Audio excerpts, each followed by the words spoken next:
on vous a dit que vous allez rencontrer des chercheurs, qu'est-ce que vous avez pensé? Bah, on était quand même contents parce que moi, c'est un domaine que je connaissais pas trop. Oui, c'est ça. C'est pas du tout le domaine de la recherche. Du coup, ça peut nous permettre d'ouvrir nos compétences un peu, d'ouvrir notre perception de la vie professionnelle après. Ouais, ça peut donner des idées. Et puis, après, ils sont pas forcément chercheurs en chimie, ils sont chercheurs en biologie, en biochimie. Mais comme ils nous le montrent, en fait, ils nous montrent en fait qu'il y a des liens entre tout, que du coup, c'est pas parce que nous on est en chimie qu'on va rester bloqué en chimie, qu'on peut très bien aller travailler en biologie, en biochimie. Voilà quoi. Ça nous ouvre en fait des possibilités. Bonjour, je m'appelle Lina Amouche. Je suis libanaise. Je suis venue en France il y a 5 ans pour faire une thèse en biologie. Après 3 ans, donc bac plus 8, j'ai eu ma thèse, mais quand même je suis restée pour continuer dans la recherche. Je suis actuellement une chercheuse postdoctorante au CNRS dans le domaine de la microbiologie qui s'intéresse à l'étude des micro-organismes, qu'il s'agisse des bactéries, des virus, des champignons, etc. On a des tubes où en fait on a mis nos adultes qui ont pondu et on va une fois qu'ils auront bien pondu, on va retirer les parents pour ne pas qu'il y ait un mélange. Et puis quand ils vont commencer à sortir, on va les trier au fur et à mesure. D'accord. Et donc ça c'est important pour faire avancer aussi cette valorisation et cette validation des connaissances. Donc il y a la communication, il y a la validation et puis aussi les promotions dans la hiérarchie, dans le parcours professionnel. On commence chargé de recherche, moi je suis chargé de recherche, un jour peut-être, j'espère, je serai directeur de recherche, et ça c'est en mettant en avant les travaux que j'ai pu mettre en place, et ça c'est encore les publications. Donc la publication c'est fondamental. Il faut montrer qu'on a été capable d'avoir des idées, qu'on a mis en place des expériences, et qu'on a surtout mis en place ces expériences en combinant les expertises et les savoir-faire de plusieurs personnes. C'est ce travail de chef d'orchestre qui est mis en avant et qui est pas facile, qu'on apprend tous les jours, mais qui permet au laboratoire d'avancer. Et donc, c'est un petit peu le hasard. Moi, j'ai eu un coup de bol, c'est qu'un jour, j'ai rencontré un chercheur qui m'a dit je cherche quelqu'un pour faire une thèse sur une protéine membranaire de transport qui s'appelle Tatata. Je suis allé le rencontrer, c'était quelqu'un qui avait un charisme très fort, et puis le sujet était très chouette, et puis je me suis lancé, et je n'ai pas dévié de cette étape initiale en termes de thématique. C'est la dernière intervention, profitez bien. Et on regarde ce qui se passe en bas. Moi j'ai une approche exactement opposée, je suis bottom-up. Je vais essayer de fabriquer un système minimal pour savoir comment fonctionnent ces acteurs précis dans un contexte simplifié.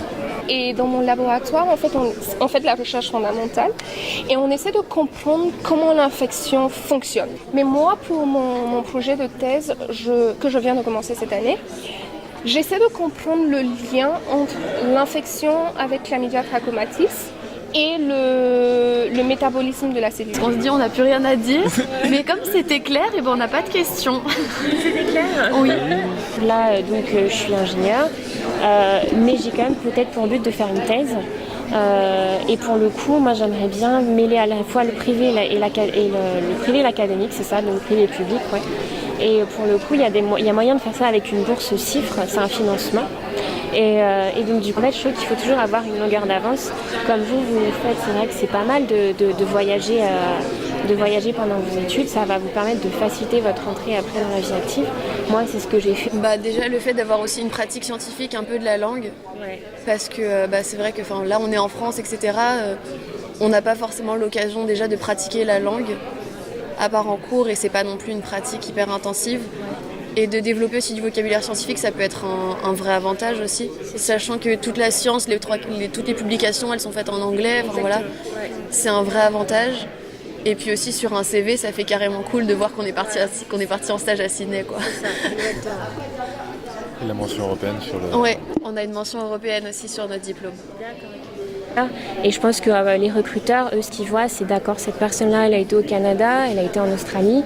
Elle va beaucoup plus facilement s'adapter à quoi que ce soit comme technique, parce que Voilà, et c'est tout simplement s'adapter à un nouveau pays. Donc pourquoi pas après dans la vie aussi de l'équipe, ça va être beaucoup plus facile, quoi. Déclic, c'est facile à organiser? Ah oui, c'est super facile à organiser. Alors vraiment, le cercle FSER fournit tous les outils clés en main. Même la cloche? Donc même la petite cloche, exactement. Donc ils fournissent des idées de plan de table, tous les outils dont on a besoin. Donc vraiment, on a juste à organiser nous en interne nos petites équipes d'élèves, à leur présenter l'opération et à gérer les problèmes de salle, mais comme habituellement. Alors s'il y avait une seule qualité à retenir à l'opération Déclic? C'est le nombre de chercheurs qui peuvent être réunis et du coup la disponibilité en fait. Il y a un chercheur pour 4 élèves. Donc en termes de prise en charge, de communication, enfin, c'est vraiment appréciable.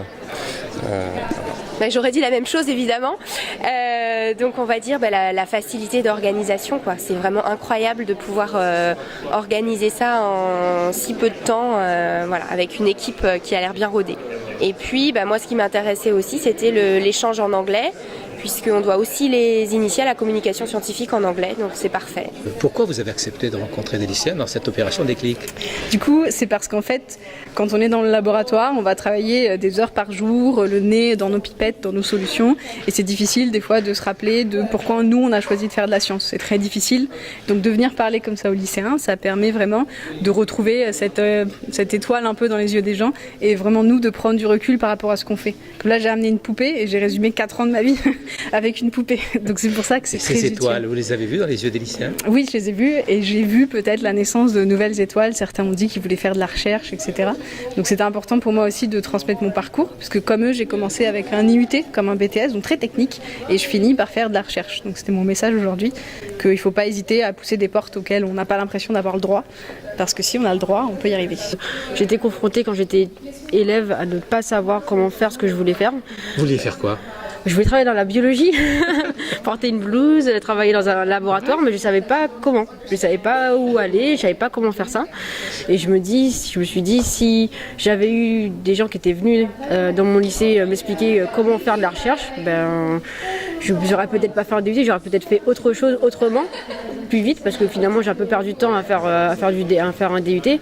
Et ça m'a manqué en tout cas quand moi j'étais au lycée, donc j'ai envie de participer pour que ça ne manque pas aux autres, quoi. Comment vous les avez trouvés ces lycéens? Très bien, franchement très intéressés. Moi je les ai trouvés très intéressés, même s'ils n'ont pas envie de faire de la recherche, ils sont quand même intéressés par ce domaine-là.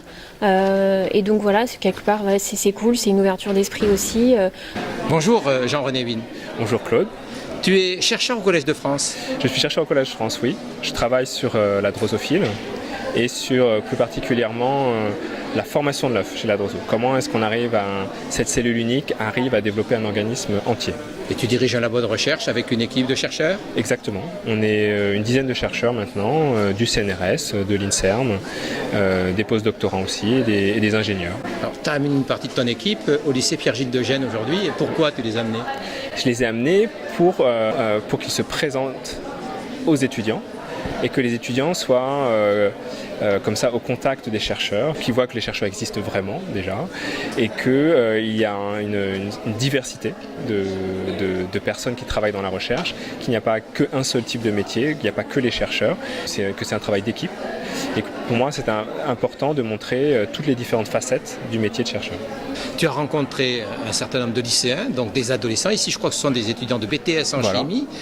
Comment s'est fait le contact avec toi et avec peut-être tes équipes? Très facilement. Alors il y en a beaucoup qui avouent qu'ils ne sont pas du tout intéressés par la recherche, mais ça c'est normal, on en retrouve dans tous les lycées. Mais certains y ont pensé et de la recherche, donc effectivement pas forcément en biologie et en chimie, mais les parcours sont assez similaires. Et donc on n'a pas besoin d'avoir que 100% d'une classe d'âge veuille devenir chercheur, ça on est d'accord. Ça serait bien embêtant d'ailleurs. Ça serait même un peu difficile, mais déjà de voir que peut-être 10% d'entre eux y ont pensé, moi ça me fait très plaisir. Quel intérêt y a-t-il à leur parler de la recherche, parce que vous leur posiez un petit la question de la recherche à ces futurs citoyens?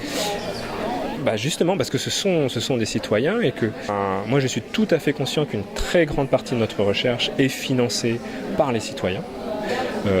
Ça peut être par les impôts effectivement ou par des donations. Ça me paraît important que ces gens comprennent dès le plus jeune âge que la recherche va avoir un impact, pas uniquement sur les chercheurs et leur petit milieu de scientifiques, mais un impact sur la société en général.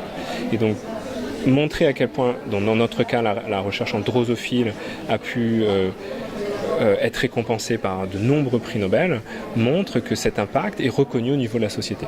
Le cercle de la Fondation Schlumberger pour l'éducation et la recherche a lancé cette opération Déclic. Tu as accepté d'accompagner ce projet. Est-ce que ça a été difficile de le mettre en œuvre ? Le mettre en œuvre, pas du tout. On a eu beaucoup d'aide, que ce soit même, c'est la première fois de ma vie où on me propose un diaporama comme support visuel pour mon séminaire, où j'ai eu à intégrer ma partie personnelle à l'intérieur de cette trame. Donc ça m'a énormément facilité les choses. Moi, c'est la 3e année que je fais ça dans des lycées, et l'accueil est très simple. Et on est arrivé, les professeurs avaient préparé les élèves. L'année prochaine, je serai prêt à le refaire, et il y aura d'autres personnes de mon laboratoire aussi. Moi, je pense que c'est quelque chose qui est très important pour plusieurs raisons, parce que il n'y a pas tant de chercheurs que ça dans la société, et donc la probabilité pour que ces élèves aient dans leur entourage un chercheur est très faible, et donc on ne rencontre pas un chercheur. C'est vrai que c'est pas forcément quelque chose vers lequel on peut se diriger. Moi, une des raisons, vraiment une de mes motivations principales pour participer à Déclic, ça a été, personne ne fait de la recherche dans ma famille, ils travaillent dans d'autres sphères, et au cours d'une foire au métier, c'était en 3e, donc au collège, où les parents d'élèves à cette époque-là venaient présenter leur métier aux élèves de 3e. Il y avait le père d'un de mes camarades qui travaillait au CNRS, qui m'a donné des brochures. Tu étais élève donc, si je comprends. Et j'étais en 3e, exactement, en 3e. Et ça a été un déclic à ce moment-là, pour me dire que c'était une possibilité, que c'était quelque chose que j'ai voulu poursuivre après au lycée et dans mes études supérieures. Si j'avais pas rencontré ce parent d'élève en 3e, j'aurais pas forcément eu l'idée de faire de la recherche. Eh bien tu vois, Déclic, c'était pas un hasard. Et voilà, Merci. sûrement. Merci beaucoup.